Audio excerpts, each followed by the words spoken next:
나를 못 믿어서 그런가. 아니면 어차피 이재명 대통령도 잠시 있다가 떠날 거니까 어차피 정부의 본질은 변하지 않는다. 그렇게 생각해서 그런지 모르겠는데. 근데 국회도 마찬가지예요. 국회는 오히려 더 빨리 굴지도 몰라.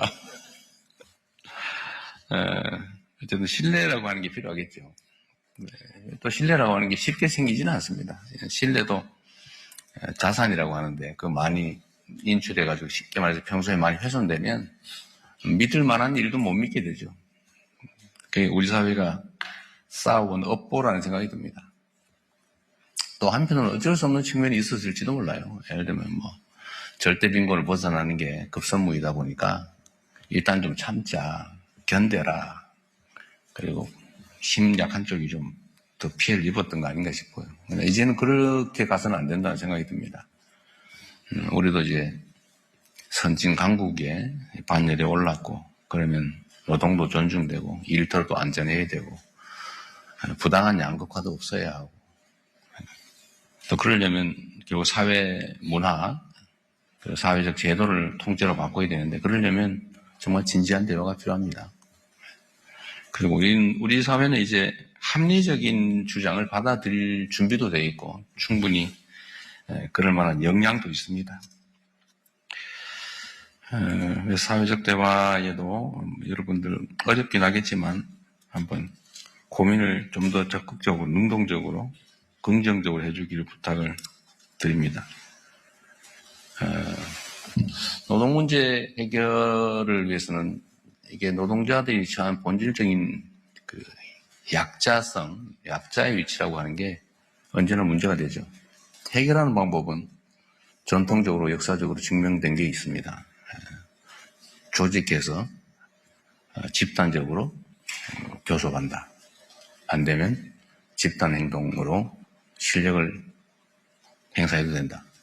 소위 노동삼권이라고 하는 게 헌법에도 보장되고 있는데 이게 이제 단결권이 충분히 확보되지 못하니까 실효적으로 과연 노동삼권이 작동하고 있느냐에 대해서는 의문이죠. 저는 요새 그 소상공인들도 좀 집단적 교섭을 허용하고 단체 행동은 어떻게 될지 모르겠지만 최소한 단결권은 허용해야 된다. 그러니까 사안별로 납품업체끼리 또는 체인점끼리 아니면 지점끼리 이렇게 집단적으로 교섭할 수 있는 기회를 권질러줘야 된다. 지금 현재는 공정거래법에 의해서 다 처벌되고 있어서 다 금지되고 있죠. 노동자들은 더 본질적으로 약자라서 노동조합의 조직률을 좀 향상할 수 있도록 저는 권장하는 말씀을 자주 드려요. 이게 그냥 종전에는 노동자들이 무슨 조직 활동을 하면 이거 빨갱이 취급하고 이거 공산당 아니냐 이런 식의 그 인식들이 있었는데 그것도 극복해야 되고 또 하나는 정부 차원에서 노동조합의 조직률을 높이기 위한 정책 같은 게 실현 가능한 정책이 있으면 하고 싶은데 잘 생각이 안 나요. 그것도 노동계에서 이런 조치가 필요하다라고 하면 저희가 적극적으로 검토하도록 하겠습니다. 어렵게 만든 자리이긴 한데 앞으로도 좀 자주 오면 좋겠고요. 가능하면 똑같은 취 차원에서 좀 따로따로 보지 말고 한국노총, 민주노총 같이 보면 좋겠어요. 아니 내부적 경쟁을 하더라도 한국노총, 민주노총도 단결해야 되는 거 아니에요? 저희는 괜찮은데 한국노총이 내가 한번 물어볼게요. 그래서 저도 이게 따로따로 하면 2번 해야 되는데 같이 할 수 있으면 한 번으로 할 수 있으니까 더 자주 볼 수 있지 않을까 싶어요. 그럼 미조직 노동자들이 문제죠, 사실은. 또 조직 노동자들은 조직을 통해서 자기 주장을 어느 정도는 할 수 있는데 거의 80% 훨씬 넘는, 지금 조직이란 15% 됩니까? 13%. 그래도 한 1%쯤 늘었네요. 그래서 80도 한 5% 이상 되는 미조직 노동자들은 정말 오갈 데 없이 개별적으로 어려운 입장에 처해 있는 것 같습니다.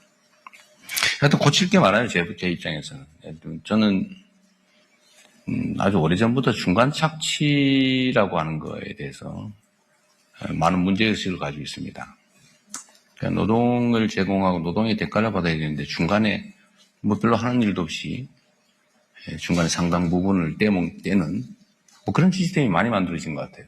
과거에는 그게 당연히 안 되는 거였는데 그런 것들도 좀 정리를 해야 될 것 같고 더 근본적으로는 소위 사회 안전망 강화, 그 다음에 기업들의 부담 강화, 그리고 거기에 대해서 노동계의 유연성 양보, 이런 사회적 대타협을 해야 된다고 생각합니다. 언젠가는.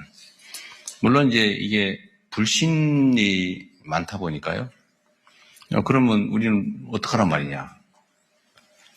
그래서 조직 노동자들 입장, 특히 대기업 정규직 이건 조직이 잘 돼 있는 편이죠.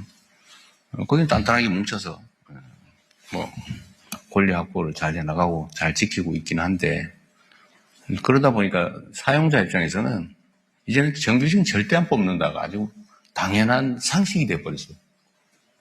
그러니까 기존에 조직된 노동자들 정규직 입장에서는 확실하게 자기 위치를 찾겠지만 그분들의 자녀들, 다음 세대들은 정규직의 자리를 결코 누릴 수가 없겠죠. 뭐, 와서 오직 답답하면 일부 노조에서 새로 뽑을 때는 노조원 동의받아 뽑아라. 뭐 이런 거 하는데 아예 안 뽑는데 어떡할 거예요.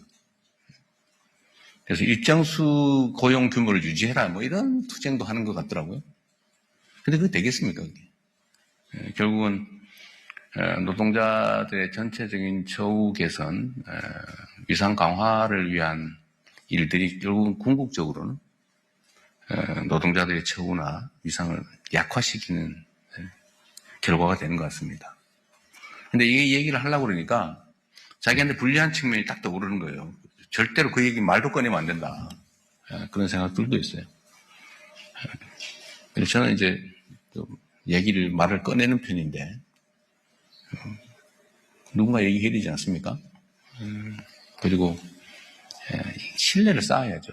지금은 해고되면 너무나 불이익한 아주 위험한 상황에 처하니까 실제로 양보하기 어렵고 그러니까 사용자들은 절대 정규직 안 뽑고 다 웬만하면 다 하다못해 뭐 사내 하청 또는 뭐 이렇게 파견 근로 뭐 이런 희한한 방법들을 다 동원해가지고 심지어 1년 11개월만 쓰고 하여튼 온갖 그 꼼수 이게 다 작동을 하는 것 같습니다.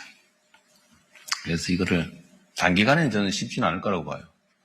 그러나 정부가 확실하게 중심을 잡고 책임을 져주고 정말로 진지한 대화를 통해서 서로의 상황을 확인하고 양보하는 만큼 얻을 수 있게. 제가 기업 쪽에도 얘기를 해보니까 그래요.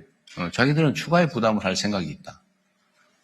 고용 유연성을 확보할 수 있다면 생산성이 올라가고 자기들은 경영상 좋아지는 점이 있으니까 양보할 수 있지만 노동계가 그건 하겠냐? 절대로 안 하겠지. 뭐 이렇게 얘기를 해요.